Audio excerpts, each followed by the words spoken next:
السلام عليكم. اليوم حضر معكم وصفة فلفل محشي بشرائح اللحم والجبن.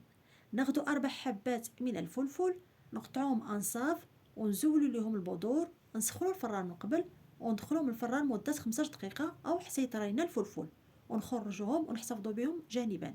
ناخذ 600 غرام من شرائح اللحم ونرشو الملحة البزار، ونقلبوه الجهة الأخرى ونرشو الملحة والبزار، ونعملو زيت افوكادو سخون ونضيفو شرائح اللحم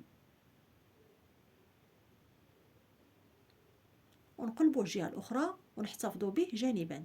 نضيفو معلقه كبيره من زيت افوكادو، حبه واحده من البصل مقطعينه شرائح احمر، 500 غرام من الفلفل مقطعينه شرائح، 2 معالق صغار من التوابل الايطاليه مجففه، ونخليو مده 5 دقائق.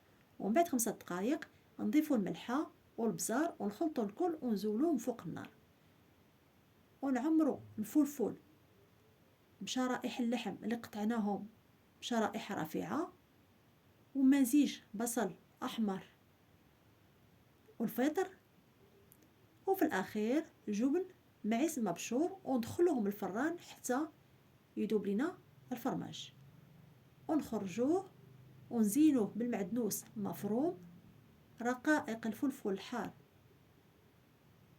ونقدموهم بالصحة والراحة.